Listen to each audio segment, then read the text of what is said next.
righty, Goyles, this is a take. I am inevitable. You're listening to League Podcast Special Edition interview with Jim Starlin on Dreadstar. I'm Matt Durson. And I'm your part-time host, John Hunt. That's right, John. And I'm Clay Inferno. Our special guest, Clay Inferno. Thanks for coming on. Well, it's good to be with you. Just kidding. You are. This is your interview. This is your guest. Indeed. So we're just here, for the love ride. We're just watching your coattails. That's right. Good coattails. The cosmic coattails of Jim Starlin, Daddy O Thanos. And I was surprised because I thought we weren't going to talk about Thanos at all, but he brought it up. But as an interviewer, you don't want to be too much like, hey, I know we're here to talk about your new comic, but tell me about Thanos. Tell me about Deadpool, Rob Liefeld. Tell me about all that stuff, But I actually, like, when we talked to Rob, we were talking to him about Deadpool. So that was kind of an excuse. But yeah, he brought it up. We talked about Thanos and all the Marvel cosmic stuff, Infinity Gauntlet, and this cool Dreadstar book, which he just made. It's 100 pages. Yeah, I mean, it sounds really cool. Of course, the interesting part was that he thought he was never going to draw again due to this injury. He basically put a hole in his hand, right? He had a soda stream accident. No joke. Do you guys have a soda stream? We have one. I'm looking at it right now. It's staring at me in the face. I don't have one just because of this story of putting a hole in his hand. Yeah, especially John, you can sympathize. He couldn't draw for a long time. He had a hole in his hand. And we talk about that and how he had to adjust, and then he said that he was able to do some sketches and it kind of came back. Yeah, well, he'd been working with a stylus, which was somehow helped it heal, I guess, because it was a different kind of pressure. Spoiler warning, I don't want to spoil the interview, but it's a very good interview. He's a very, I don't know, he seems like a very humble and just like nice guy for someone who has created all these characters, obviously not just Thanos, but like basically the Marvel cosmic universe, as you brought up, Clay. And the one thing I do want to say without spoiling too much, but I love his comment about, like, it's kind of like Star Trek, basically, right? Like, even though you're talking about space, people in space, you're talking about people, like, you're covering things that are topical, and he says, if you're not making your readers think, you might as well be doing Tom and Jerry, that was great stuff. It's a good line. So yeah. And we talked about there was this was a Kickstarter project, and we talked about your comic for a minute, and it was just awesome because the editor Ron Mars has a new imprint, Omnibus Press, and they put out Dreadstar Omnibus. There's 3 volumes of that. There's this new 100-page Dreadstar Omnibus, and Jim was just so cool. And he's been burned by DC and Marvel different ways, but he doesn't he kind of doesn't really hold a grudge, and he just wants to, he wants to make money in comics with the characters that he owns, which is Dreadstar. And people blew his Kickstarter out of the water, and they paid their respects, and it was just an honor to talk to him and great to share with everybody. Yeah, I think we should just get right to it then, right? Take it away, Clay. Good. Take them away, toys. What, did you say take them away, toys? Yeah. Okay, chief. But yeah, meanwhile, check us out, LeaguePodcast.com. Everywhere you get your podcasts, Stitcher, Spotify, all those places. Leave us reviews. I think this is great for Clay stuff. I don't know. RobinHoodComic.com and Viz Media, and check out my lettering work over there, and get yourself a subscription to weekly chapters and monthly chapters for a mere $2.95 a month. You have access to a crap ton of manga. That is so cheap compared to DC and Marvel's offering, which right, I have Clay. been enjoying. And that's right, John. Which I even read the Dreadstar Omnibus. I was like, I need to read some of the early stuff, and I went and I bought it, and I read it on my iPad, and I'm not saying I'm not going back, but I'm collecting the issues to collect them, and I'm pretty much reading all my comics in the iPad. So get this good Viz deal. Yeah. All right, and get Dreadstar as well while you're out there. Get everything. All. That's right. All right, and that's it. Thanks for listening. Let's hand it over to Jim and Clay. Jim, come and over Uncle Dreadstar. We have some nice cookies. You're stuck with just me, I'm afraid. Oh, yeah, I'm sorry to hear that Jaime won't make it, but I'm honored to talk to you, sir. Thank you so much for joining us. Well, you get me in front of her drawing board, at least. Yeah, that's awesome. That's great. So I am here with the legendary Jim Starlin, and we are going to talk Dreadstar. Thank you so much, sir, for coming on the show. Oh, my pleasure. So all part of the job. Life is funny because sometimes, and you've been with comics for such a long time, somebody gave me a box of comics and there was original run prints of Dreadstar comics in there. Let's say they found in their basement or something. And I was like, when I got them, I said, I couldn't believe it. This is years ago. I said, wow, I've always wanted to read this book. I've always wanted to read this book. And now I know you have the Omnibus Press has the omnibus of all of the Dreadstar comics. I had a hand in, yes. That you had a hand in.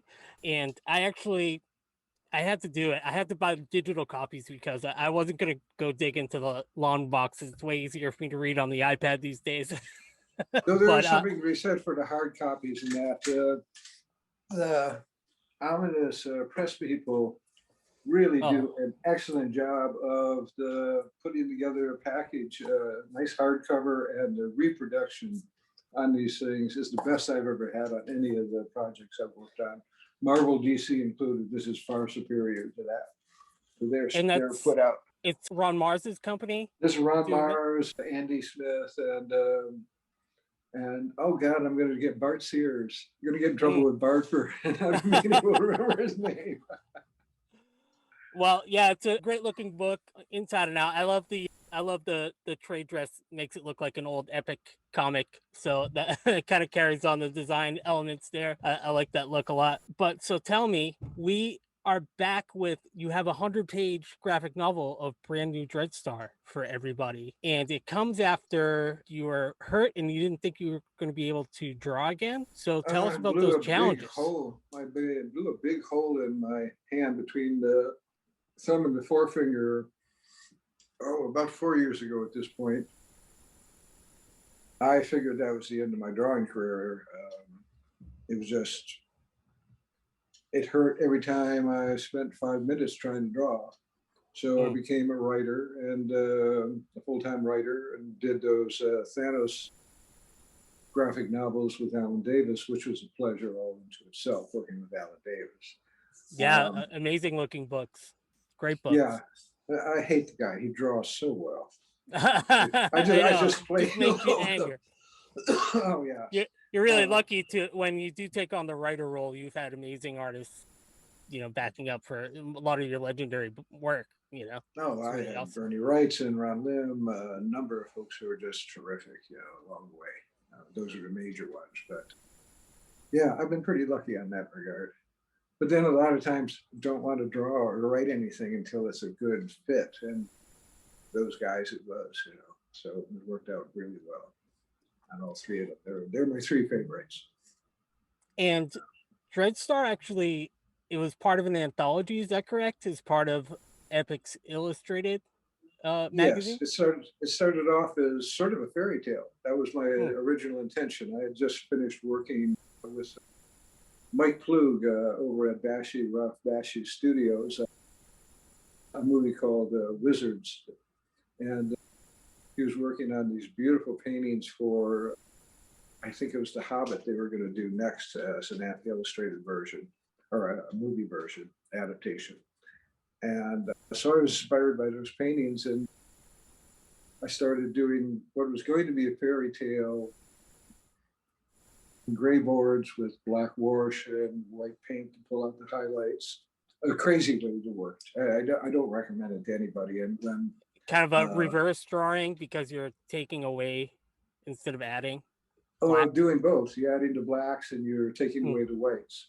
which was fun to do at that point. But then Archie Goodwin wanted it to go over to color, and I stayed with the same process, working on color boards.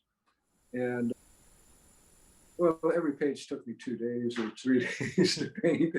And so, like I said, it's a good way to start, especially working in comic books back at that point.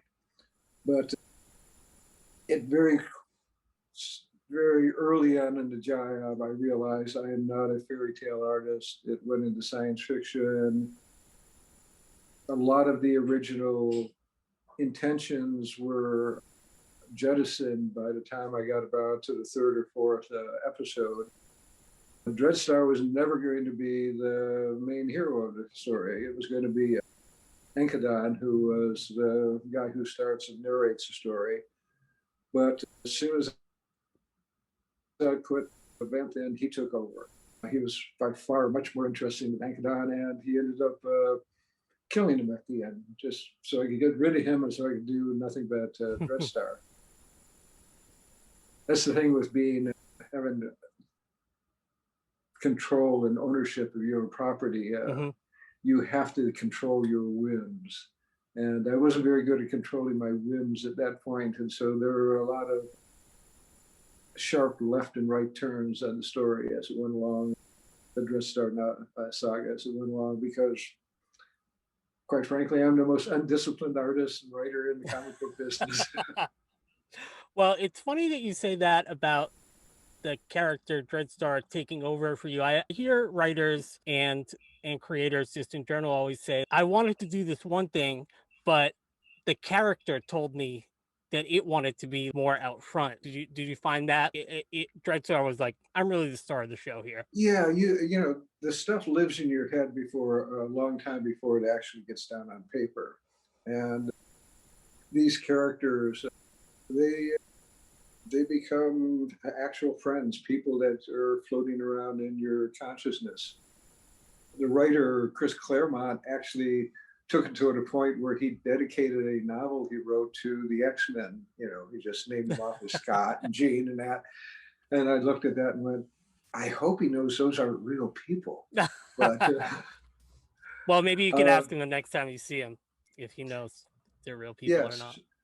And so, you know, the characters do take off on you. Rex Stout, who wrote the Nero Wolfe books, he tells a story of how he was writing along, and one of the major characters, his brother comes into it, and he stopped and he went, "Oh, I didn't know he had a brother." I love that. I love that. Yeah, so you know the stories sometimes just get away from you, and hopefully that you can rein them back into a controlled manner. But a lot of times, sometimes you end up writing yourself into a corner.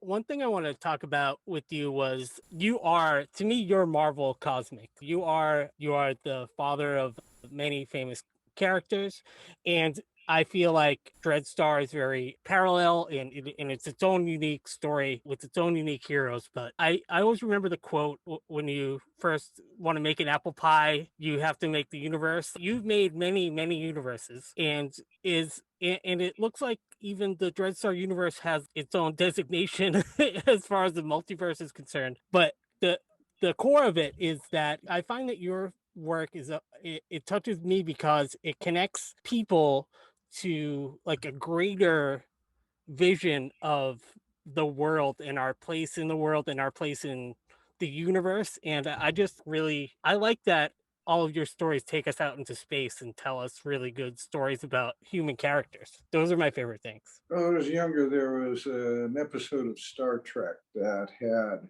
these aliens that had black on one side of their face and white on the other. And the story was about, you know, segregation and, you know, bigotry. And it was, you look back at it now, it's a terribly camp story, but at the time it was effective. And it was able to tell the story without becoming overly preachy. You know, the last thing you want to do is act like you're up in a pulpit talking to the congregation. And so removing it from the reality that we have every day is a way of just giving the reader a chance to be entertained, stepped away from the things where you'd have to say, well, my life, this is my response to that. It gives you a chance to tell the story unimpeded. Mm-hmm. And quite frankly, it's no good unless your reader has to work a little bit thinking about what the story is. Right. You know, if you don't get them to think, well, you might as well just be doing Tom and Jerry. Though Tom and Jerry made me think a lot about, especially about bulging eyebrows, but that's another story. Love it. Love it. So these characters, there's a lot of action. What I like about the pacing of your books too is it moves, the story moves along, and there's not a lot of just dead space there. Well, first, let me ask you: is there going to be more Dreadstar after this 100-page graphic novel? I'm 60 pages into the pencil and script, and Jamie is somewhere in the late teens. On the next one, which is going to be Dreadstar versus the Inevitable, where Dreadstar Returns is very much a book that came out of the pandemic. I mean, I had nothing to do but draw and remove deadwood from the 6 acres I was living on at the time. So it went along very quickly, but the story was in the works beforehand. Actually, as so much of a pandemic book, Jamie, who was the inker about in page 20, contracted COVID-19. Serious case, and nearly died from it. We were very lucky that she made it through. I'm so glad she's okay. Yeah, I mean, she still has some bad moments here and there, being, you know, but she is recovering, and you know, I'm still making her work like hell. So yeah, but the next book, yes, if she was here, she would be complaining about just that. But the next book is very much the pandemic book. It's about where Dreadstar Returns is an unrequited cosmic love story. The next book is about how you react to something you have no control over, which is what we've all had to do over the last year. I mean, you know, we can approach the inevitable with denial or skepticism or trying to do the best you can against it or survive it. But there are certain things we do not have any control over. And that's what I wanted to write a story about. And that'll be the next one. And there's at least 3 other after that that are in the planning in different stages. I've got the 3rd one, which doesn't have a title yet. Very much structured off in my head, nothing down on paper. And because of what's happening in the next 2 books, there's got to be at least 2 more books after that to complete the story. So I'm going to be doing Dreadstar page books for the next 3.5 years, and trying to soak my readership out of a few more bucks before I'm done. Well, you deserve it, sir. That is for sure. And yeah, you talked about everything that everybody's gone through with the pandemic, people getting sick, and when something's out of control, like when you have an accident. I had an accident in 2018 that I broke my collarbone. I got hit by a car. That was not within my realm to control that. The forces of the universe made that happen. But you had to adjust to it. You had to learn how to button your shirt with one hand, right? Yeah, it was difficult, and fortunately, I'd never been hurt in that way ever before, but and got through it. But yeah, and then a couple years later, this pandemic hit, and everybody is affected by an uncontrollable force, and that's really great. I don't exactly want to say lessons, but more like perspective. When I read your work, is just getting that perspective of how people can deal with things. And yeah, like I said before, to take the human experience but put it out in space. And you know what's great about this too. They sent me along Dreadstar Handbook, which is your Isn't official that nice? handbook of the Marvel Universe, or I guess DC had the Who's Who. Those, and even I'm a big GI Joe fan. There's a GI Joe Order of Battle that I think Larry Hama had something to do with, but yeah, I love those books. Because I don't even know every single character in Dreadstar, and now I know I can go look them up. And that what a cool book that is, man. Yeah, Bob Greenberger and Phil Smith, who was Omnibus Press's IT and graphic design guy, they did a terrific job on that handbook. I had little to do with it other than to actually look at it after they were done with their packaging, and I said, "Oh yeah, okay, you got the thumbs up, go." So But, they wrote the bios, etc. Bob Greenberger wrote all the bios in it, so he and this other guy are like the two historians of comic books.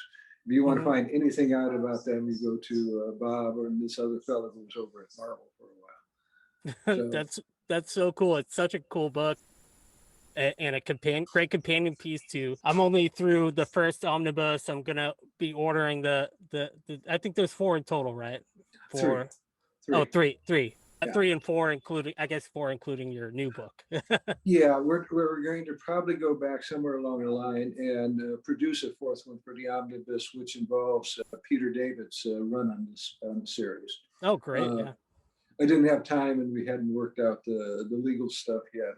I wasn't sure where that I stood on it, so we didn't include David's Peter's stuff in that. And I've talked to him since then. He'd be more than glad to. Him and Angel, who did the majority of the art, they'd love to see those things produced as nicely as we produced this last one. Yeah, I mean, everything looked so good. So when you went to draw, are you drawing on paper, or did you switch to digital? That's like probably a common question you get. Yeah. Old school, yeah. In fact, I never quite finished off your story about the hand. When I went along, I found I couldn't draw any longer than 5 minutes before the hand cramped up. And so I went through a number of years with squeezing the rubber ball and doing the other exercises that you have to do to get a hand back in order. And about 3 years afterwards, I was at a comic book convention where I was just signing Thanos books. And my convention appearance agent came over to me and said, "There's this young woman who'd like you to, I mean, she's a friend of mine. She's really bugging me to ask you to give her a sketch of Dr. Doom. She's a big Dr. Doom fan." My first reaction was, "You don't want Thanos? You want Dr. Doom?" Yeah, why are you asking me for Dr. Doom? Yeah, go away. What am I going to have to do with it? But she was a persistent young lady. And she kept, and finally started meeting her at the conventions. And I said, one night I finally said, okay, the only way to get rid of her is to do the Dr. Doom sketch. And so one night after, in my hotel room after the con, I sat down, did the Dr. Doom sketch for her. And to my surprise, my hand didn't come out aching, which was probably because I had been working on the 1,500 pages of the Dreadstar Omnibus, digitizing the files. We didn't have them back then in the digital form. And I worked with a stylist to do things, and which is a lot different than working with pencil where you're pushing down pressure. Yep. But apparently it exercised my hand enough where I found I could draw again. No one more surprised than me about this. And so after that, I started doing the conventions, and at one of them I did like about 3 convention sketches of Thanos, I think it was. And I got there, and this young woman whose name is Jaime Jameson, who was working as an inker for Keith Giffen at the time, she didn't have anything to do with the convention because Keith suddenly didn't show up, unexpectedly didn't show up. So I said, well, why don't you ink these things? And we'll split, split when you get done with Solomon, we'll split what have you. And she did it, and I thought, gee, this is really nice. She does a nice job. She works over well on me. So when I finally decided to do Dreadstar, I approached her and said, I was like to eat this 100-page book of mine, and she very hesitantly agreed. And it was the biggest job she had. We had a lot of wailing and tears at the beginning. Apparently Joel Adams and Neil Adams helped her, telling her to just sit down and do it, get down to it. Right. And then later on, we'd have little relapses of loss of confidence, and she'd call up and, we were in the middle of the job, and she'd go, I just can't do it. You're gonna have to find somebody else to do this. It's just beyond me. And I go, okay, I understand where you're coming from, but can you get this next page to me by tomorrow so I can color it? Oh, by the way, I'm sending you 10 more pages tomorrow. And just ignored her, and it just worked out fine, And she's going to be the inker on the next book also. Well, she is the inker on the next book. Well, I think that you did a great job, and not that there's exactly your styles aren't exactly the same, but I can see why Keith Giffen inker works with your work too. It just seems like very the old school fun comics. Yeah. We don't get a lot of anymore.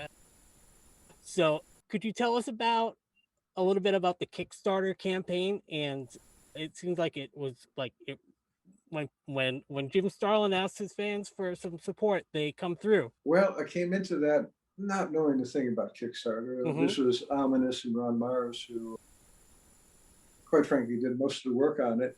They came in, we did some video interviews, talked to folks, got things going, and then very much to my surprise, we broke records on how quickly we got it together. I understand Keanu Reeves has come along since then and kicked the hell out of our record, but he's got a lot more movies under his belt than I do. No, you got a couple of credits at least. Well, I think I had about 30 seconds on the screen where he's a couple thousand times as much. Right. Yeah. So that was really cool. Yeah, you blew it out of the water there, and you're able to, this is kind of the new model now, is people are just used to, they might have to wait a little while for a 100-page graphic novel. They're not going to get every month, but they'll pay you any amount of money for it, and you can offer different rewards and stuff, which I thought the rewards were really great for the Kickstarter. Yeah, and it's a better way. I mean, the creator gets to keep the rights to his thing, to his creation. The two major companies are going through great upheavals right now, especially over in DC with AT&T taking over Warner Brothers. No telling what's going to happen there, and Marvel has its problems too. So it's a good place with the Kickstarter to go off and, might not get as much as we did on the initial run in that, but if you can get enough to do your printing in that, it's your start, and it gives you keep your independence, and you can build up your libraries that way. I mean, we got a nice library right now with Dreadstar. I mean, it was over a long period of time.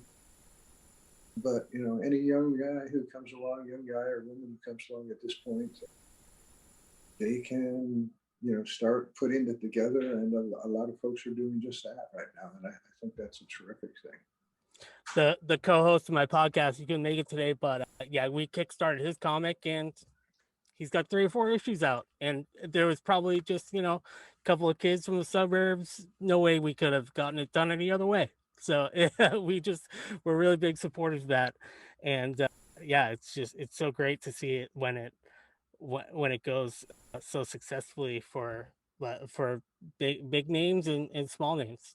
It's awesome. I've always enjoyed seeing the independents get successful.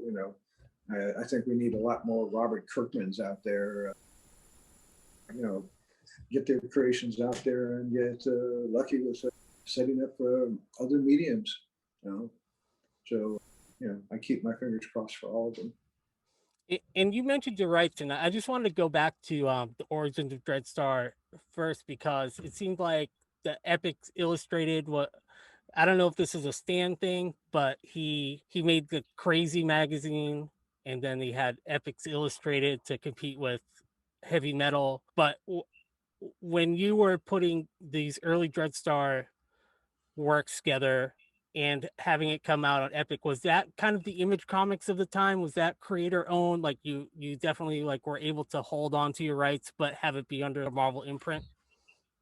Yeah, about a year or two before then, Congress passed a new copyright law. The old under the Loan law, and what Marvel and DC both did, is you, in order to endorse your check, your paycheck, you had to sign away your rights to it on the back of the check. There was a paragraph said, by endorsing this, you've given away all your rights. Work for hire. Well, work for hire didn't exist at that point. That wasn't a term. And so when the new law came into effect, that term became they would use for work for hire. You had to sign away your rights before you did the job. I see. And a lot of us wouldn't do that. Bernie Wrightson, Kaluta, Jeff Jones, Barry Smith, a number of other people just said, no, we're not going to do that. And I was among them, and I did, some other jobs here and there, and eventually Archie Goodwin, the late great Archie Goodwin, who was the best editor I ever worked with, he talked them into doing the heavy metal type of magazine up at Marvel. Cool. He had his own little subdivision. They knew that he had come over from DC, where he'd had a very successful run on Batman and a number of titles. And they set him up with his own little empire, starting with the magazine and later on the comic book series. And that went on for a number of years, long after I had left Epic. Archie had his little empire going there, which produced some really great little books, Alien Legion and stuff like that. ElfQuest, I think, was Epic too. Something. I think they did some for part of it. Yes, that's for part of it. Did part of it. ElfQuest started elsewhere, and I think it's had about 3 or 4 different publishers along the way. As is Dreadstar. As did Dreadstar. And that was that is the good thing about owning your own thing. I left Marvel at the time because I stopped getting paid. Somebody up at bookkeeping and haven't been able to figure it out. When they cut the checks, my checks were apparently getting pulled out and thrown into a trash can, and they just couldn't get a check to me unless they cut it separately. And so after about 6 months of this, I finally broke the contract and went over to finish it off at first, which was a shame because I loved working with Archie and his assistant, Joe Duffy. And, from there, we went later on first to Malibu, where Peter David, who had started taking over writing, had a very nice little story that he did with Erwin Cologne. And one of the best. I mean, yeah. Peter David is so such a great writer. No matter what he touches, is so good.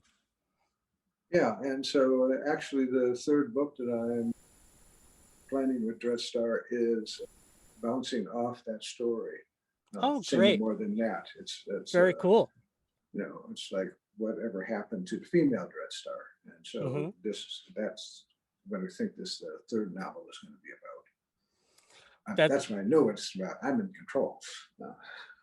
Well, the Dreadstar and the female Dreadstar, maybe they're the ones in control, and they'll tell you what to do next. Yeah, a lot of things have sort of inspired where that, because it was an odd little subspace thing of Dreadstar Saga, and when I came back, I haven't referred to it through the first book at all, and have sort of stayed away from it. And finally, in the second book, she is mentioned, and I'm thinking the third book would be more or less her story and what became of her, what happened. Yeah, and I better stop talking, or I'm going to give too much away. Well, I'm definitely a fan and somebody that wants to be completely immersed in all things Dreadstar. I remember even as a kid when I would ride my bike to the comic book store and I would see those issues that eventually somebody handed me later. I was always like, that looks like the coolest thing ever, man. Like this art is so cool. And I love the character designs and yeah, it's just exciting, good old comics, as they say. And it's really fun to see you thriving and succeeding with this Dreadstar project. Is anything else comics related coming our way from Jim Starlin that's not Dreadstar? I'm sure this takes up a lot of time. But this takes up a lot of time, but I do have a couple of things that are on the horizon.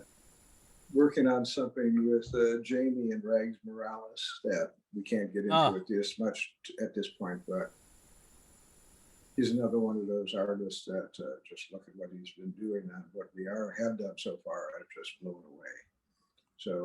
So maybe that would be you're on the writing duties for that. I'm on the writing duties for that, and Rags is drawing that, and Jamie's helping me with the writing on this. This is one that we sort of co-plotted out. Awesome. And, we'll see what happens with that down the line. There's a process you have to go through it will eventually be a Kickstarter, and we'll see where we go from there. That's great. Well, I guess I'm going to ask you an old school comic question. As far as cosmic comic books, because I don't know how else to say it, would you say that you're equally influenced by Kirby and Ditko, or is there another artist or creator or even a writer, maybe not even in comics, that really inspires your work, that really is somebody that you look up to? I feel like you're the guy, but there were people before you too. Oh, Kirby and Ditko were my gods. I mean, I learned storytelling from those guys. Just looking at their work on that level. There have been so many influences along the line. Just about every artist I've ever looked at that I've liked. As far as writers go, it's everyone from Stan Lee to Charles Dickens. If it's a good story, it doesn't matter to me if it's a John D. McDonald, Travis McGee, a novel, or Space Adventures, Rogers and Lastley Space Adventure or something like that. It's all coming in all the time. Everything's an influence, and movies too. Yeah, I mean, movies, just everything you get. Yeah. Yeah, everything from Citizen Kane to Endgame, or it's soaked up and it becomes part of your visual storytelling library, and you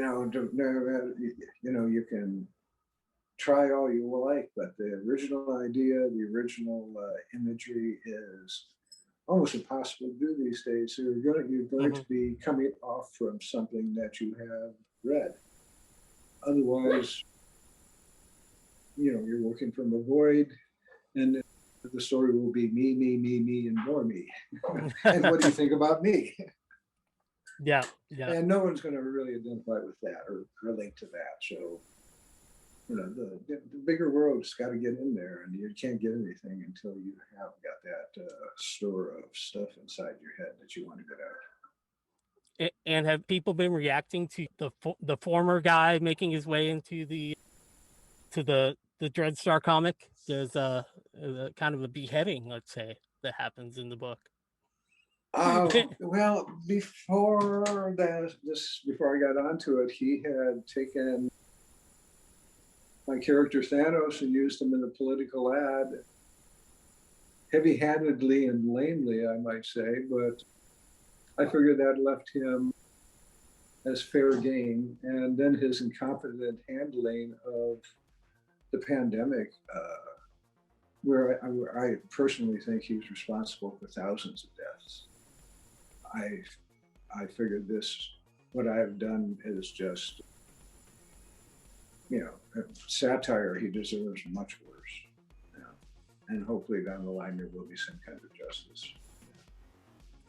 Well, On that note, sir, thank you so much for that. I did appreciate that panel and your perspective on that for sure. And I know that you have to get to work and make us more Dreadstar comics, so I'll let you go. But it's been it's been an absolute pleasure, sir. Thank you so much. Such an honor. Yeah, man, and too here. And hopefully, maybe if convention seasons are coming around and everyone's feeling well, we'll get a chance to say hello in person. Yeah, I'll be at Terrific Con and one up in upstate Washington somewhere just later on this month. Cool. I can't remember the name of where it's at. Well, that's all right. Well, I'll include it when we release the interview, telling people where they can go. Their Dreadstar comics signed up. I really appreciate you, sir. Thank you so much. All right, you take care, and we'll be Thanks, talking. Thanks.